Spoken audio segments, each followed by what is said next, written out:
नमस्कार दोस्तों, कैसे हैं आप लोग। मैं Jagdeep Dudi, faculty of physics, Sarvottam defence academy Sikar. हमारे द्वारा चलाई गई ये लाइव क्लासेज आपको कैसी लग रही हैं, कमेंट करके जरूर बताएं। कंटेंट पार्ट अच्छा लग रहा है तो ज़्यादा से ज़्यादा शेयर करें ताकि और स्टूडेंट्स को भी फायदा हो सके। लास्ट क्लास में अपन ने डिस्कस किया था एक्सीलरेशंस। काइनेमेटिक्स में अपन वेग, चाल, दूरी, विस्थापन और त्वरण की बात कर चुके हैं। अब अपन उनसे रिलेटेड कुछ ग्राफ से रिलेटेड प्रॉब्लम्स आती हैं। ग्राफ कैसे बनते हैं, उनके स्लोप्स क्या होंगे, उन्हीं के बारे में अपन यहाँ पे डिस्कस करेंगे। तो चलिए आज का लेक्चर अपन स्टार्ट करते हैं ग्राफ थ्योरी के टर्म्स में। अपन ने तीन चीजें पढ़ी थी, विस्थापन, वेग और समय। विस्थापन और वेग को अपन रिप्रेजेंट कर सकते हैं, यहाँ पे दूरी आ जाएगा, यहाँ पे आपके पास चाल आ जाएगी। दूरी, चाल और उसके केस में त्वरण नहीं बनेगा। तो ध्यान देना, जितने भी ग्राफ वाले क्वेश्चन आएंगे ऑलमोस्ट आपको विस्थापन, वेग और त्वरण से संबंधित ही होते हैं। यहाँ पर देखिए, इस पूरी फॉर्मुलेशंस को समझ लीजिए, लगभग सारी चीजें आपके पास इस चैप्टर की क्लियर हो जाएंगी। सबसे पहले विस्थापन से अपन वेग पे कैसे जा सकते हैं, dx/dt। मतलब मैं विस्थापन का अवकलन करूंगा तो मुझे क्या मिलेगा, वेग मिलेगा। ओके, वेग का अवकलन करूंगा तो मुझे क्या मिलेगा, त्वरण मिलेगा। मतलब जब मैं आगे की तरफ फॉरवर्ड डायरेक्शन में जा रहा हूं, आगे की तरफ बढ़ रहा हूं, तो मुझे अवकलन करना और अवकलन करते मुझे दूसरी क्वांटिटी मिल जाएगी। यहाँ पे क्या मिला, dx/dt, यहाँ पे dv/dt।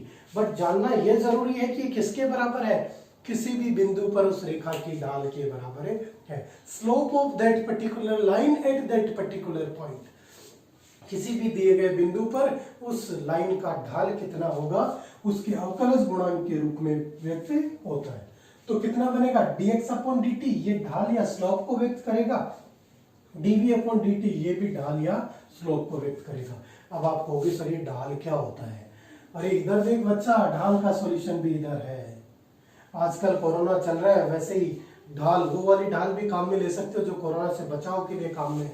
तो ये भी अपनी एग्जाम से नेगेटिव मार्किंग से बचाव की एक ढाल है, ये मान लीजिए। तो ढाल स्लोप क्या बनेगा आपके पास, किस रूप में व्यक्त होता है, tan थीटा के रूप में। क्योंकि आपको जो फॉर्मुलेशंस मिलती है ऑलमोस्ट आपको थीटा के रूप में फॉर्मुलेशंस मिलती है। मान लीजिए कोई लाइन इस तरीके से है, ये थीटा है, तो इस लाइन का जो स्लोप बनेगा, जो ढाल बनेगा, वो किसके इक्वल होगा, tan थीटा के इक्वल होगा। और अपन को पता है tan थीटा का मान कितना होता है आपके पास। tan को जब अपन कैलकुलेट करते हैं तो कितना होता है, परपेंडिकुलर अपॉन हाइपोटेनियस लंब बटे आधार। तो ये वाली फॉर्मुलेशंस y की वैल्यू है, ये फॉर्मुलेशन किसकी है, अक्ष की। इसको अपन क्या लिख सकते हैं, y के दो अलग अलग मान के रूप में लिख सकते हैं। ये तो क्या फॉर्मुलेशन मिलेगी, y2 और ये y1, ये किधर मिलेगा, x1 और ये x2। तो अपन क्या लिख सकते हैं, इसको del y upon del x के रूप में लिख सकते हैं, या फिर y2 minus y1 upon x2 minus x1 के रूप में इसको लिख सकते हैं। तो यही मैंने लिखा है, tan थीटा को कितना हो गया, y2 minus y1 upon x2 minus x1। ये किसके इक्वल हो गया, dy अपॉन dx या फिर del y upon del x। मतलब जब समय का फलन दे रखा होगा तब तो ये काम में ले लेंगे, और संख्यात्मक मान के रूप में दे रखा होगा तब ये वाली फॉर्मुलेशंस अपन यूज कर लेंगे। अब इस चीज में अपने काम का क्या, सिर्फ इतना सा है अपने काम का कि यदि थीटा बड़ा है तो स्लोप बड़ा होगा, थीटा अत्यल्प है, छोटा है, तो स्लोप भी क्या होगा, छोटा होगा। क्यों, क्योंकि tan थीटा आपके पास कैसा होता है, एक इंक्रीजिंग फंक्शन होता है, एक बढ़ते हुए फलन का मान है। यदि कोई भी फलन आपके पास बढ़ता हुआ है, इसका मतलब थीटा के साथ साथ वो बढ़ेगा। और भी कुछ नहीं याद आता, अरे tan के मान याद कर लो, tan 0 कितना होता था, इक्वल टू 0।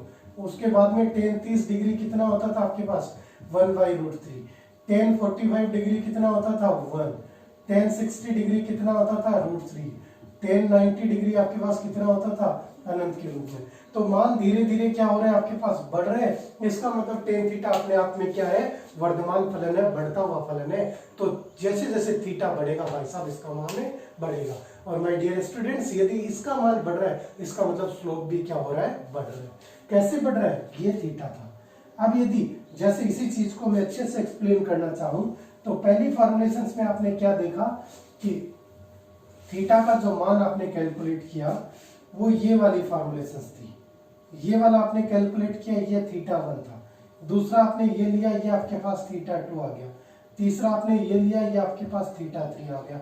θ1, θ2, θ3 में क्या रिलेशन है बेटा जी, ये जो एक्स के साथ कोण बना रहा है θ1 सबसे छोटा है, फिर θ2, फिर θ3। जैसे जैसे अपन ऊपर की तरफ बढ़ते जा रहे हैं थीटा का मान बढ़ते जा रहा है, तो कोई बात नहीं जी, tan θ1 tan θ2 tan θ3। इसका मतलब जो स्लोप बनेगा इसका स्लोप मैक्सिमम होगा, इसका स्लोप उससे कम और इसका स्लोप सबसे कम होगा। तो जैसे जैसे अपन एक्स एक्सिस से वाई एक्सिस की तरफ मूव करेंगे, ये कौन सा आपके पास एक्स एक्सिस और ये कौन सा वाई एक्सिस, तो जैसे जैसे अपन एक्स एक्सिस से घूम के किधर जाएंगे वाई एक्सिस की तरफ, तो फॉर्मुलेशंस क्या बन जाएगी, स्लोप का मान बढ़ता चला जाएगा। ये पता है थीटा बड़ा कौन सा θ3, तो उसका स्लोप भी बड़ा, थीटा छोटा अल्फ तो आपके पास स्लोप भी अल्फ होगा, तो θ1 के रेस्पेक्ट में। तो ये तो थी आपके पास बेसिक फॉर्मुलेशंस इसकी। दूसरी मैं बात करना चाहूं कि चलिए मैं चलते चलते मैं विस्थापन से चला, फिर वेग आ गया, फिर त्वरण आ गया, वापस भी तो आना है बेटा जी, लौट के बुद्धू घर को तो आना ही पड़ेगा। तो क्या फॉर्मुलेशंस बनेगी, त्वरण से वापस आया तो यहाँ पे इंटीग्रेशन करना पड़ेगा। अवकलन का उल्टा क्या होता है, समाकलन। सर आप तो गणित पढ़ाने लग गए बेटा, गणित भी पढ़ाएंगे, अभी कुछ दिन और रुकिए, गणित के लेक्चर्स भी आने वाले हैं। थीटा अवकलन का उल्टा समाकलन, बिल्कुल समाकलन करेंगे किसका, त्वरण का, किसके रेस्पेक्ट में, समय के रेस्पेक्ट में। क्या मिलेगा, उसका उसके द्वारा घेरा गया क्षेत्रफल, और ये क्षेत्रफल किसको बताएगा बेटा जी, वेग को बताएगा। इसी प्रकार वेग से विस्थापन पे आऊंगा तो समाकलन किसका करूंगा, वेग का समय के साथ, तो उस पूरे वेग के ग्राफ के द्वारा घेरा गया क्षेत्रफल किसके बराबर होगा, विस्थापन के बराबर होगा। जब अपन त्वरण से लेकर वेग की तरफ आ रहे थे तो अपने पास क्या हो रहा था, समाकलन, वो किसके रूप में व्यक्त हो रहा था, क्षेत्रफल के रूप में। इसी तरीके से वेग से विस्थापन पे आ रहे थे तो भी समाकलन हो रहा था, वो भी क्षेत्रफल के रूप में व्यक्त हो रहा था। इसका मतलब क्षेत्रफल ज्ञात कैसे करना है, एरिया अंडर द कर्व, मतलब उस आकृति से घेरा गया क्षेत्रफल अपन को यहाँ पे ज्ञात करना है। तो अपन त्वरण से वेग पे आ रहे हैं, तो मैंने पहले त्वरण का समय के साथ ग्राफ बनाया। यदि इस तरीके का ग्राफ दे रखो और आपको यहाँ से वेग पूछा जाता है, तो वेग का मान किसके बराबर होगा, इसके क्षेत्रफल के बराबर होगा। और इसका क्षेत्रफल कितना होगा, वो आप अलग अलग शेप के अकॉर्डिंग आपको अलग अलग यादें रखना है। जैसे कि ये वाला आपके पास इस तरीके का ग्राफ दिया हुआ था, यहाँ से यहाँ तक आपको कोई ना कोई ए का मान दे रखा होगा। जैसे मैंने ए बराबर 10 सेकंड माना, इसी प्रकार यहाँ पे ए बराबर 10 माना, क्या होगा, मीटर पर सेकंड स्क्वायर। और यहाँ पर मैंने माना 10 सेकंड और यहाँ पर मैंने माना इसका मान 5 सेकंड। यहां से यहां तक देखिए ए का मान किसके साथ, समय के साथ बढ़ता जा रहा है, फिर ए का मान नियत हो गया। तो यहाँ पर अपने पास क्या हो जाएगा, ए का मान नियत। ये जब अपन ग्राफ को कंक्लूड करेंगे तो इससे आपके पास फॉर्मुलेटिंग होके आ जाएगा। चलिए ये फॉर्मुलेशंस, अब इसका आपको एरिया कैलकुलेट करना है, तो मैं इसको क्या कर दूं, दो अलग अलग भागों में विभाजित कर दूं। एक तो आपको क्या बन गया, पहला क्षेत्रफल दूसरा क्षेत्रफल। पहला त्रिभुज का क्षेत्रफल लगा दो 1/2 गुणा आधार गुणा ऊंचाई, और दूसरा आपके पास यदि बराबर नहीं है तो क्या फॉर्मुलेशन आयत, यदि बराबर होते तो अपन वर्ग का क्षेत्रफल का फॉर्मुलेशन लगा देते। एरिया ऑफ द स्क्वायर और एरिया ऑफ द रेक्टेंगल और एरिया ऑफ द ट्रायंगल के रिस्पेक्ट में अपन इसको कैलकुलेट कर लेते। वो आगे अपन एक एग्जांपल लेंगे, उसमें अपन इन सारी चीजों को क्या कर लेंगे, डिस्कस कर लेंगे। नेक्स्ट देखिए, मैं वेग से विस्थापन पे आता हूं तो अगेन मुझे क्या करना पड़ता है, समाकलन करना पड़ता है। इसका मतलब इस बार आपको ग्राफ किसमें, वेग और समय के बीच में दिया हुआ है। यहां से यहां तक आप देखें तो वेग का मान बढ़ रहा है, यहाँ पर वेग कैसा आपके पास धनात्मक है, और यहाँ से यहाँ तक वेग का मान क्या हो रहा है, घट रहा है, मतलब उसका स्लोप क्या हो गया, ऋणात्मक। तो यहाँ पर यदि मेरे को समय का मान दिया होता t बराबर 5 सेकंड, t बराबर 10 सेकंड, और इधर वेग का मान दे दिया आपके पास 10 मीटर प्रति सेकंड, तो त्वरण विस्थापन का मान कितना होगा, तो यहाँ पर जो विस्थापन होगा वो किसके बराबर होगा, इसके क्षेत्रफल के बराबर होगा। और ये क्षेत्रफल कितना होगा आपके पास, पहली आकृति का क्षेत्रफल और दूसरी आकृति का क्षेत्रफल, दोनों क्या है आपके पास, त्रिभुज। या फिर आप डायरेक्ट ये फॉर्मुलेशंस भी यूज कर सकते हैं, 0 से 10 के बीच में 1/2 गुणा आधार गुणा ऊंचाई लगाकर इसका क्षेत्रफल ज्ञात कर ले, वो क्या आ जाएगा आपके पास, विस्थापन। तो कंक्लूजन क्या निकला कि जब आप विस्थापन से चल के वेग पे जाते हैं, अवकलन कर दीजिए, वेग से त्वरण पे जाते हैं, अवकलन कर दीजिए, मतलब स्लोप ऑफ लाइन को कैलकुलेट करना है। और जब आप उल्टा आते हैं, कहां से, त्वरण से लेकर वेग पर आते हैं, तो एरिया अंडर द कर्व समाकलन के रूप में। और जब आप वेग से वापस विस्थापन पर आते हैं तो फिर से एरिया अंडर द कर्व आपके पास समाकलन के रूप में परिभाषित होता है। ये तो रहा इसका आपके पास बेसिक इंफॉर्मेशन। अब अपन बात करते हैं कि ये फॉर्मुलेट होके ग्राफ किस किस तरीके के पॉसिबल्स हैं, उनको अपन एक एक करके देखते हैं। सबसे पहले अपन बात करेंगे विस्थापन और समय ग्राफ की। पहला ग्राफ अपन कौन सा लेंगे, विस्थापन समय ग्राफ, डिस्प्लेसमेंट टाइम ग्राफ। तो देखिए क्या फॉर्मुलेशंस बनेगी, अपन बात कर रहे हैं विस्थापन समय ग्राफ की।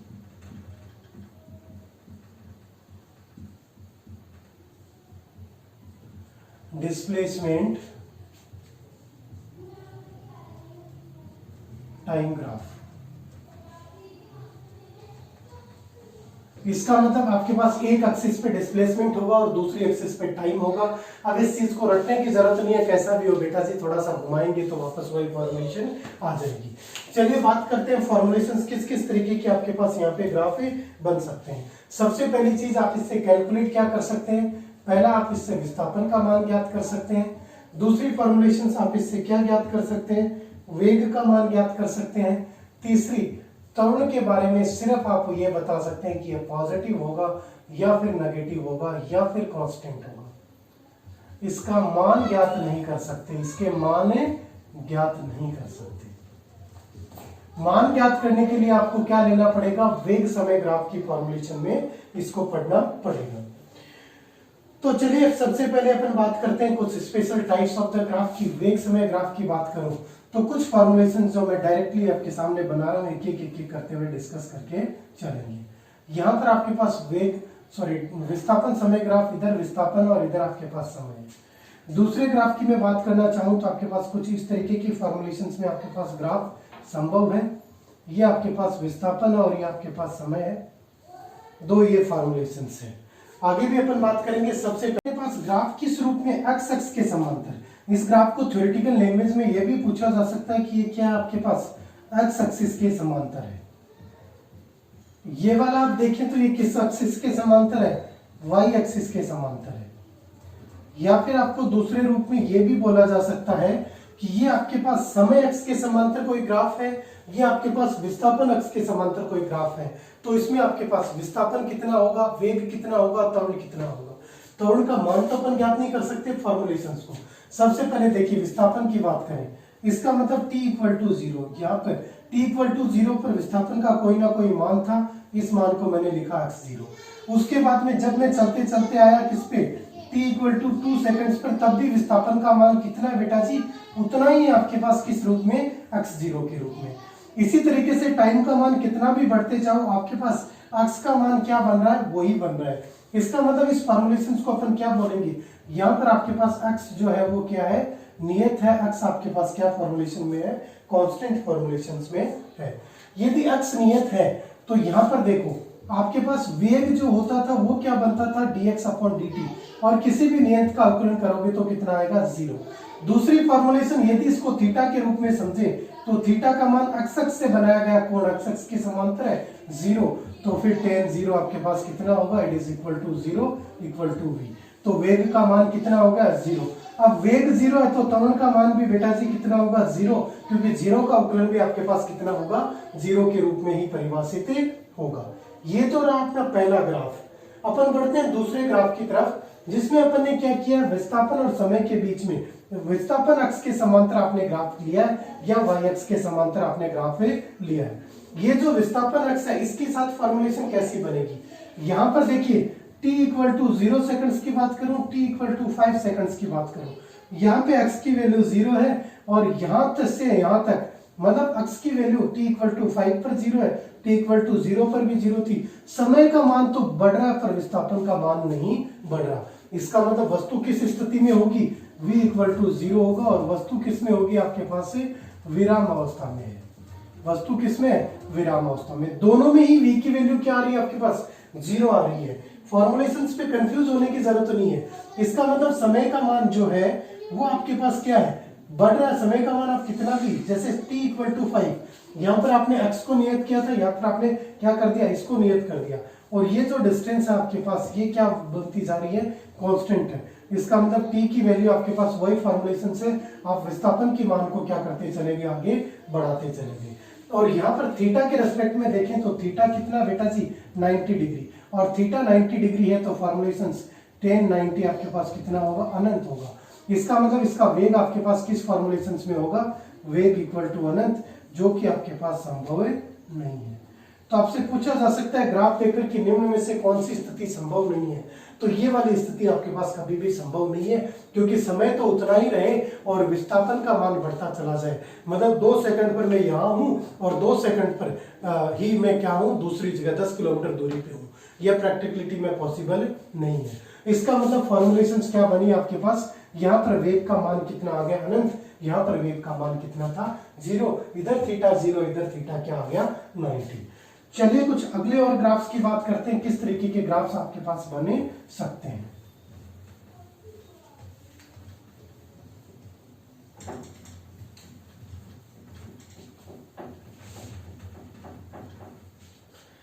तीसरे ग्राफ की अपन बात करें तो फॉर्मुलेशंस कैसी बनेगी, अगेन वही फॉर्मुलेशंस, ये तो आपके पास समय एक्सिस है, ये आपके पास विस्थापन एक्सिस है। मान लीजिए कुछ इस तरीके की फॉर्मुलेशंस आपको दी गई है। अब इसी के दो अन्य रूप हैं जिनको मैं एक साथ लेकर चल रहा हूँ, कुछ इस तरीके का, ये आपके पास टाइम एक्सिस है, ये आपके पास डिस्प्लेसमेंट है, तो ये माइनस एक्स एक्सिस हो गया। एक ग्राफ आपको इस रूप में दिया हुआ है, दूसरा ग्राफ आपको इस रूप में दिया हुआ है, ठीक है। यहाँ पर ये जो एंगल बन रहा है ये थीटा बन रहा है, ये जो वैल्यू है ये आपके पास एक्स नॉट की वैल्यू है, ये जो वैल्यू है ये आपके पास माइनस एक्स नॉट की वैल्यू है। यहाँ पर ये जो कोण बन रहा है ये थीटा बन रहा है, यहाँ पर ये जो कोण बन रहा है ये आपके पास थीटा के रूप में परिभाषित हो रहा है। तो यहाँ पर देखिए सबसे पहली चीज थीटा की वैल्यू आपके पास कितनी है, लेस देन 90 बन रही है, और यहाँ पर थीटा का दूसरा कितना भी मानो ये क्या आपके पास कांस्टेंट है। तो थीटा की वैल्यू जब तक आपके पास टेन थीटा लेस देन 90 है, तो यहाँ पर देखिए टेन थीटा बराबर कितना होगा वेग, और जब थीटा कांस्टेंट है तो इसका मान भी क्या होगा आपके पास नियत होगा, कांस्टेंट होगा। इसका मतलब यहाँ पर वेग का मान क्या हो गया, नियत हो गया। और यदि वेग नियत हो गया इसका मतलब a equal to dv upon dt, वेग का अवकलन नियतांक का अवकलन करेंगे तो कितना हो गया 0, तो त्वरण का मान कितना हो गया 0। यदि मैं टेन थीटा की बात करूं तो मान कैसा आता है पॉजिटिव, इसका मतलब वेग का मान यहाँ पे कितना होगा आपके पास है धनात्मक होगा। तो वेग का मान आपके पास किस रूप में परिभाषित हो गया, धनात्मक के रूप में यहाँ पे आपके पास वेग का मान परिभाषित हो गया। तो यहां तक की कहानी सबको समझ में आ गई, कौन कौन सी चीजें इंपॉर्टेंट थी। थीटा की वैल्यू लेस देन 90 थी तो टेन थीटा की वैल्यू धनात्मक होगी, वेग धनात्मक होगा, थीटा कांस्टेंट है तो वेग भी नियत होगा, ए त्वरण, यदि वेग नियत है तो त्वरण का मान कितना होगा 0 होगा। यहाँ पर देखिए सिर्फ इतना सा चेंज आया है कि इस ग्राफ को मैंने किसी एक पर्टिकुलर वैल्यू से स्टार्ट किया है। इसका मतलब t इक्वल टू 0 पर उसमें पहले से कुछ विस्थापन था। जैसे मैं कहूं कि जब अपन ने गति प्रारंभ की या जब चलना स्टार्ट किया, एक कार पहले से 20 किलोमीटर आगे है, दूसरी 0 पे, तो पहली जो कार होगी उसका विस्थापन कितना 20 किलोमीटर, तो उसका ग्राफ यदि प्लॉट करें तो कुछ इस रूप में होगा। मैं कहूं कि तीसरी जो कार है, मान लीजिए ये कार आपके पास ए कार थी, ये कार बी कार थी और ये कार आपके पास सी कार थी। जो अपन जिस स्थिति की ए कार से भी 20 किलोमीटर पीछे है तो उसका विस्थापन क्या होगा, इस तरीके से ऋणात्मक में व्यक्त होगा। इसीलिए मैं बात कर रहा हूं कि ग्राफ आएंगे तो किसके आएंगे, विस्थापन समय के आएंगे, दूरी वाले नहीं आएंगे, क्योंकि दूरी में तो सीधी सीधी कंडीशन बनती है, कोई नहीं पूछेगा आपको, विस्थापन के रूप में ही पूछा जाएगा। तो फॉर्मुलेशंस, इसका मतलब ये वाला मान कितना है, जब t इक्वल टू 0 था इसमें कुछ विस्थापन था, उसके बाद में यहाँ पे क्या हुआ, इसका स्लोप बढ़ना स्टार्ट हो गया। वापस से आपने देखा थीटा की वैल्यू कितनी है, लेस देन 90, तो कुछ भी चेंज करने की जरूरत नहीं है, सेम कहानी आएगी। यहाँ पर v का मान कैसा होगा आपके पास, v पॉजिटिव होगा, v धनात्मक होगा। v का मान क्या होगा आपके पास, कांस्टेंट होगा, और v का मान कांस्टेंट होगा तो a की वैल्यू कितनी होगी 0। यहाँ पर देखिए आपके पास थीटा की वैल्यू बात कर रहा हूँ, थीटा हमेशा एक्स एक्सिस के साथ मेजर्ड होगा, तो इससे घबराने की जरूरत नहीं है कि नेगेटिव में है, कोई प्रॉब्लम वाली बात नहीं है। v की फॉर्मुलेशंस को अपन लेके चलेंगे तो यहाँ पर भी v क्या होगा आपके पास धनात्मक होगा, v क्या होगा कांस्टेंट होगा, और a की वैल्यू कितनी होगी 0 होगी। जब तक लेस देन 0 है तब तक कहीं घबराने की जरूरत नहीं है, ओवरऑल फॉर्मुलेशंस आपके पास यही बनेगी। तो अब तो कुछ समझ में आ रहा है, ग्राफ ऐसे करवा दूंगा कि सोचने की जरूरत ही नहीं पड़ेगी, बस आप तो साथ बने रहिए। चलिए अगले ग्राफ की तरफ चलते हैं। इसी ग्राफ को आपको किस फॉर्म में प्लॉट किया जा सकता है।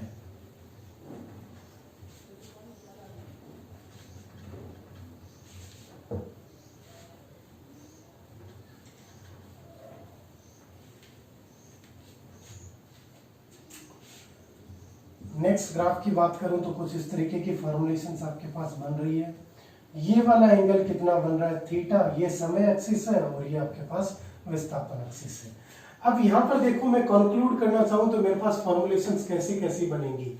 थीटा की वैल्यू क्या हो रही है, ग्रेटर देन 90 डिग्री, और जैसे ही थीटा ग्रेटर देन 90 हो गया इसका मतलब टेन थीटा जो हो गया वो किस में चला गया, नेगेटिव। इसका मतलब वेग का मान जो है वो आपके पास कितना आ गया, ऋणात्मक आ गया। तो यहाँ पर इसके यदि मैं स्लोप की बात करूं, इसके ढाल की बात करूं, तो वो कैसा हो गया आपके लिए, नेगेटिव हो गया। परंतु फिर भी थीटा का कोई ना कोई मान है, यहाँ से देखें तो थीटा की वैल्यू आपके पास क्या आएगी, कांस्टेंट आएगी, एक नियत आएगी। इसका मतलब टेन थीटा इक्वल टू वेग जो होगा वो भी क्या होगा, यहाँ पे नियत होगा। और यदि वेग आपके पास नियत है तो इसका मतलब एक्सीलरेशन की वैल्यू कितनी होगी, 0 होगी। तो यहाँ पर आपके पास v क्या होगा, ऋणात्मक हो जाएगा, v का मान क्या हो जाएगा, नेगेटिव हो जाएगा, v इक्वल टू कांस्टेंट हो जाएगा, और a की वैल्यू कितनी हो जाएगी, 0 हो जाएगी। तो ये तो रहे आपके पास सीधे सीधे, अभी तक कहीं भी आपके पास त्वरण का मान नहीं आया था। अब अपन उन ग्राफ्स की बात करते हैं जिनमें कहीं ना कहीं आपके पास त्वरण भी आएगा। तो चलिए अगले ग्राफ की तरफ अपन बढ़ते हैं जहाँ पे आपके पास त्वरण की वैल्यूज भी आएंगी। नेक्स्ट देखिए अपन next type of the displacement time graph की बात करते हैं। दो अदर फॉर्मुलेशन जो एग्जामिनेशन पॉइंट ऑफ व्यू से इंपॉर्टेंट है और कई तरीके के क्वेश्चंस को सॉल्व करने में अपनी हेल्प करती हैं। यहाँ पर अपन ने टाइम एक्सिस लिया, यहाँ पर अपन ने विस्थापन डिस्प्लेसमेंट लिया, ये आपके पास डिस्प्लेसमेंट और ये आपके पास टाइम की फॉर्मुलेशंस में। तो देखिए मैं फर्स्ट ग्राफ की बात करूं तो फर्स्ट ग्राफ धीरे धीरे इस तरीके से एक स्लोपी रूप में बढ़ रहा है। फॉर्मुलेशन यदि मैं कैलकुलेट करना चाहूं, मैंने दो बिंदु लिए, बिंदु ए और बी, मैंने दो पॉइंट्स को कंसीडर किया। इस पॉइंट पर अपन को पहले भी पता है किसी भी ग्राफ का स्लोप जो होगा वो किस रूप में होगा, उस पर एक स्पर्श रेखा खींच दीजिए, उस स्पर्श रेखा का जो ढाल होगा वही आपके पास क्या होगा, उस पर्टिकुलर बिंदु पर स्लोप के रूप में परिभाषित होगा। तो मैंने ए बिंदु पर एक स्पर्श रेखा खींची, बी बिंदु पर स्पर्श रेखा खींची, उनका एक्स एक्सिस के समांतर रेखा खींच के θ1 और θ2 के रेस्पेक्ट में देखा। तो यहाँ से ऑब्जर्वेशन से आपको क्या मिल रहा है, कौन से की वैल्यू आपके पास ग्रेटर है, θ2 की वैल्यू ग्रेटर है किससे, θ1। मतलब ये फॉर्मुलेशन ये एक्स एक्सिस है, इसके रेस्पेक्ट में जैसे जैसे आप ऊपर की तरफ बढ़ते जाओगे आपके पास थीटा की वैल्यू क्या होती जाएगी, बढ़ती जाएगी।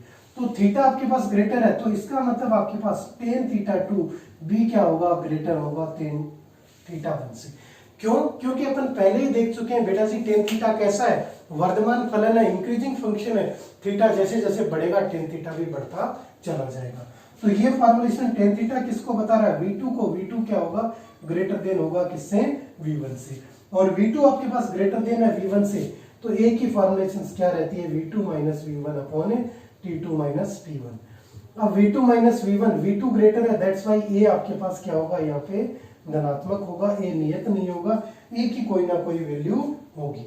v आपके पास क्या फॉर्मुलेशन हो रही है, वेग बढ़ रहा है, मतलब v2 ग्रेटर देन क्या होगा, v1 से। इसका मतलब कंक्लूड करके आप क्या लिखोगे कि वेग का मान बढ़ रहा है, वेग का मान बढ़ रहा है, इसका मतलब त्वरण कैसा है, धनात्मक। तो ये ग्राफ जब भी देगा तब आपको ध्यान देना, वेग नहीं पूछेगा, त्वरण नहीं पूछेगा, कि पूछ लेगा निम्न में से कौन सा ग्राफ त्वरित गति को या फिर मंदित गति को व्यक्त कर रहा है। त्वरण को ही जो अपन ऋणात्मक मान की बात करेंगे तो अपन मंदन के रूप में परिभाषित करते हैं। तो यहाँ पे त्वरण कैसा है, धनात्मक। चलिए अगले ग्राफ पे आते हैं। अगले ग्राफ की फॉर्मुलेशंस कैसी बन रही है, θ1 एंड θ2। फिर से मैंने वही दो बिंदु लिए, दो पॉइंट लिए ए और बी, दोनों पर अपन ने क्या कैलकुलेट किया, फॉर्मुलेशंस को कैलकुलेट करने की कोशिश की।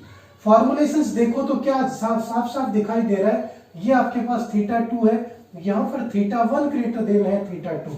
मतलब कोई भी ग्राफ का कब यदि इस तरीके से ढाल ले रहा है, इसका मतलब क्या फॉर्मुलेशन बन गई, θ1 ग्रेटर देन θ2। कोण का मान क्या हो रहा है, धीरे धीरे कम हो रहा है, कोण का मान धीरे धीरे कम हो रहा है, इसका मतलब tan θ1 जो है वो ग्रेटर देन होगा किससे, tan θ2 से। कोण कम हो रहा है तो उसका स्लोप ढाल भी क्या होता चला जाएगा, कम। मतलब formulations v1 greater than v2, और यदि v1 ग्रेटर देन v2 है तो a का मान कितना होगा, v2 minus v1 upon t2 minus t1।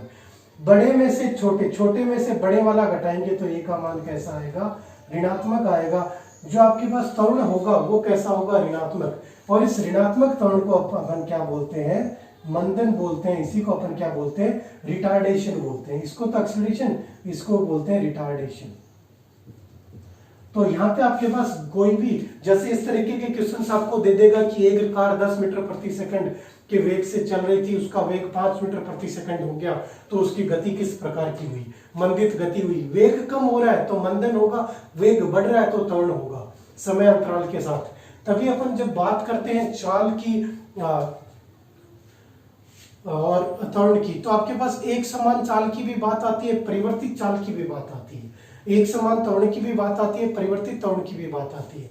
पिछली जो फॉर्मुलेशंस देखी थी वहां पर यदि आपके पास समान समय अंतराल में वेग में परिवर्तन समान है तो आपका क्या होगा? त्वरण क्या होगा? एक समान होगा।